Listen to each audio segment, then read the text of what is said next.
Друзья, всем привет! Меня зовут Юля, и вы на канале Клубок желаний. В этом уроке хочу показать вам, как выполняется вот такой набор петель. Вы его можете встретить под названием норвежский носочный набор или немецкий витой набор. Так набор выглядит с лицевой стороны. Так он выглядит с изнаночной стороны. Набор довольно универсальный, подходит не только для вязания носков, но также для вязания варежек, шапок и любых других изделий.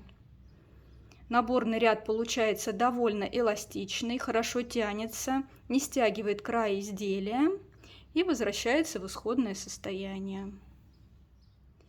Этот набор можно выполнять как на одну, так и на две спицы. Я набор буду выполнять на две спицы, чтобы край изделия получился максимально свободным.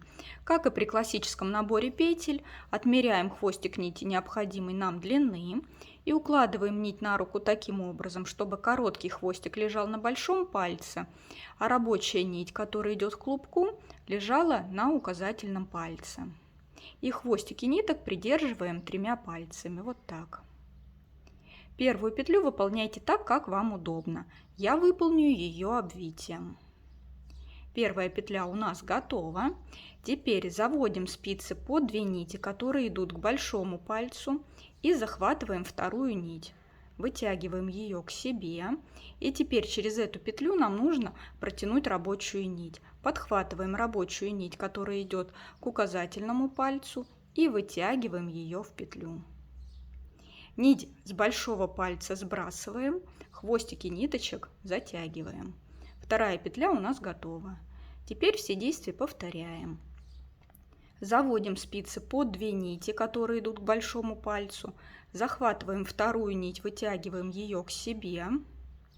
Захватываем рабочую нить, которая идет к указательному пальцу, и вытягиваем ее в петлю.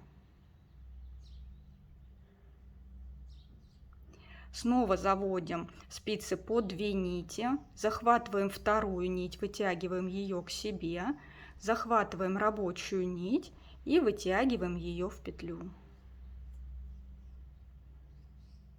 Понаблюдайте за моими движениями.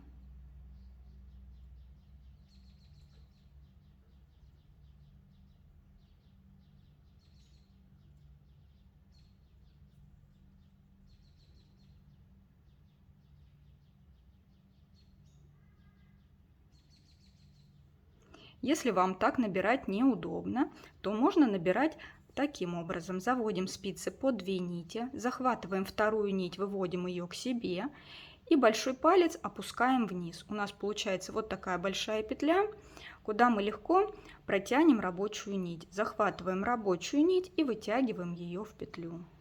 У нас получается то же самое. Заводим спицы по 2 нити, захватываем вторую нить, опускаем пальчик вниз, захватываем рабочую нить и вытягиваем ее в петлю. Вот так это выглядит.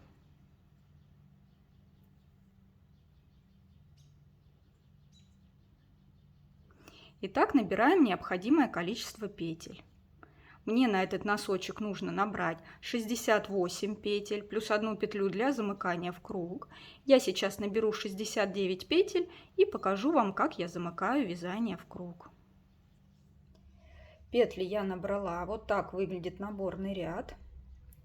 По лицевой стороне мы видим не только косичку, но и узелки. С изнаночной стороны мы видим узелки в виде изнаночных петель. Теперь все количество петель распределяйте на 4 спицы, если вы вяжете на обычных чулочных спицах. Если вы вяжете на круговых спицах или на таких, как у меня, то все количество петель распределяем на 2 спицы. И одну лишнюю петлю, которую мы набирали для замыкания вязания в круг, оставляем на первой спице, там, где нет хвостиков нити. Я сейчас распределю петли примерно пополам.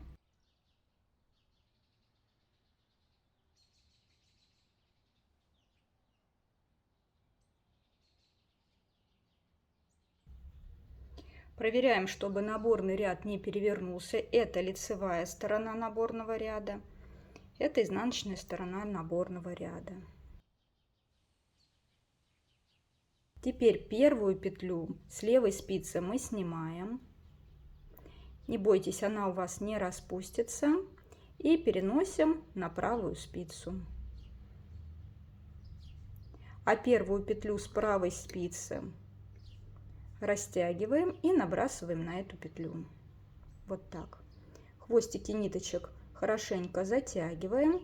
Мы соединили вязание в круг и сократили одну петлю. У меня осталось 68 петель. И теперь я буду вязать резинку 2 на 2.